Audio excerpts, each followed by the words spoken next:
Good evening from New York. The shocking video of her death had been posted to the internet within minutes of its occurrence. Within hours, it had been viewed around the world, galvanizing an entire movement.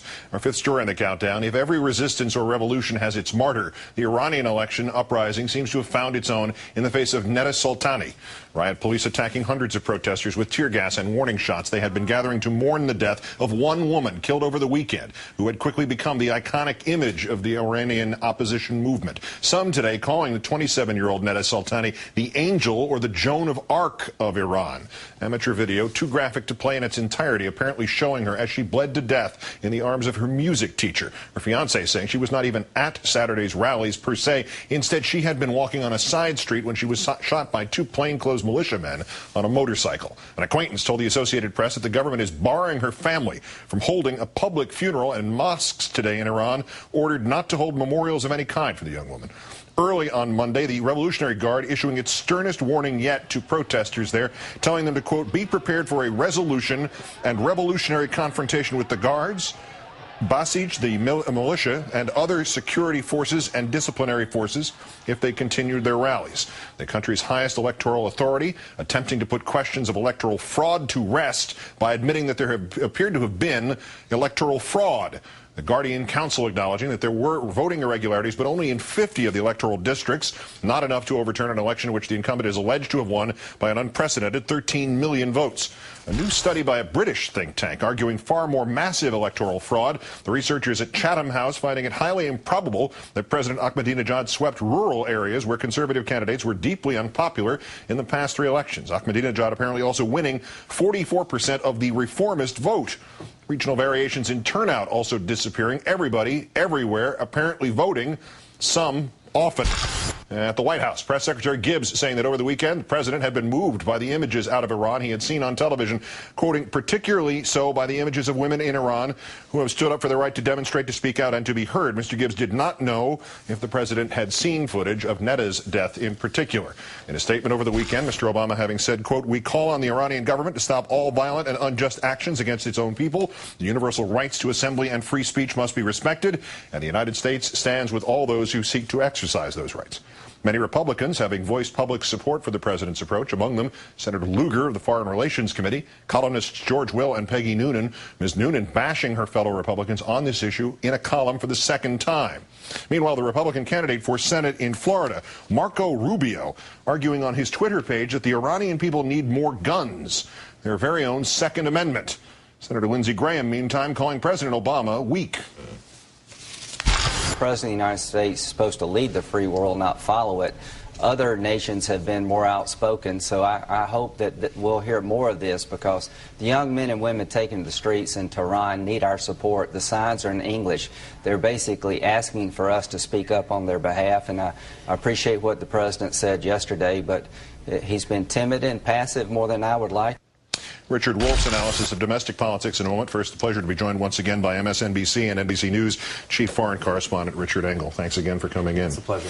Give me the big picture. The size of the rallies has clearly been shrinking. The nighttime shouts have said to be continuing.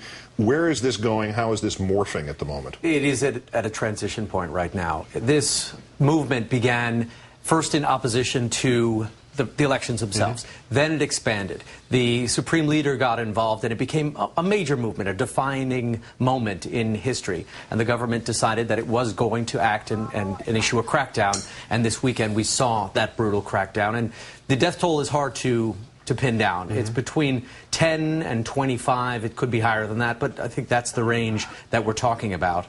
And today, a lot of the opposition leaders decided banging heads with the security forces in a country where the security forces are very efficient.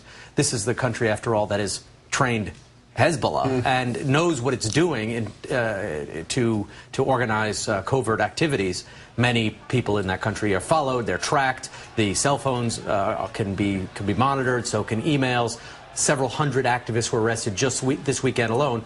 So now they're trying to transform this into a more passive resistance. And the opposition leaders are now actively looking out for advice from people who organize social demonstrations, labor strikes. Tomorrow they want to have a general strike, and they're trying to cut down the key ministries, oil, the buses, and try and hurt the country economically without sacrificing as many more lives. So does this explain the Mousavi call for another protest, but not until Thursday? Is there an attempt to elongate this? What do the protesters gain by keeping the protest movement alive if they have geared it down to being... So where does a protest movement fit on a long-term picture of Iran? Because this protest movement, unlike the 99 student rebellion, this protest movement has powerful backers. So by prolonging it and keeping themselves in the game, they can allow people like Hashemi Rafsanjani, who's been going back and forth between Tehran and Qom, to continue to work the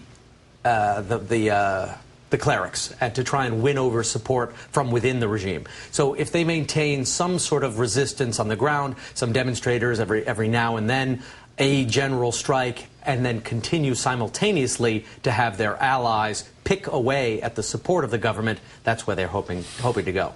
To the point of Neda Soltani, I don't know that there's ever been a revolution or even a near revolution that did not have an identifiable face, a martyr. You think of everything from Tiananmen Square to Lexington and Concord. I was thinking more, you remember Mohammed al-Durra, the boy who was shot in Gaza in his father's arms, and who became a symbol of injustice? I think this is a similar moment.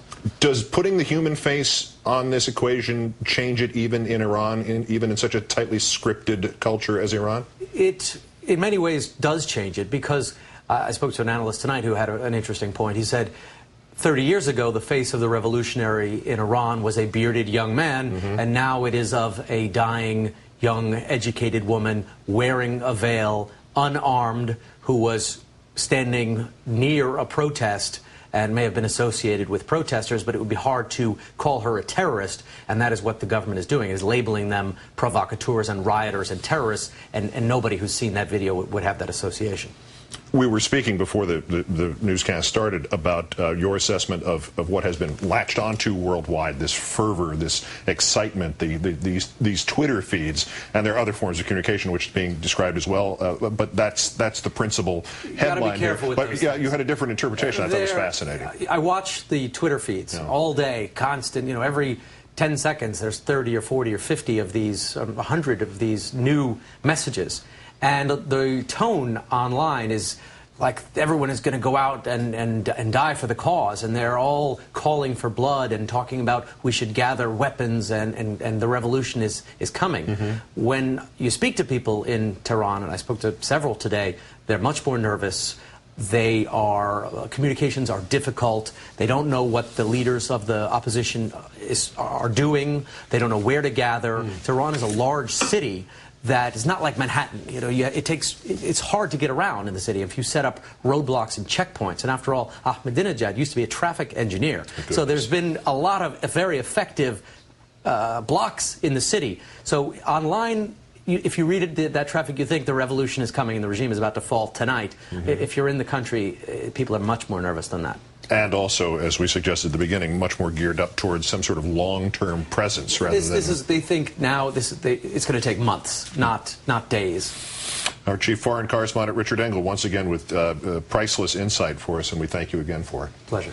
And let's once again contextualize all this within our own politics. And for that, again, our own political analyst, Richard Wolff, author of Renegade, The Making of a President. Richard, good evening. Good evening, Keith. Do we have some indication that some of this flag waving, and not necessarily American flag waving, but just rah-rah flag waving by the part of the Republicans here in opposition to the president's sort of standing back, if not hands-off approach, that some of that has sort of peeled away and common sense may have prevailed in both parties?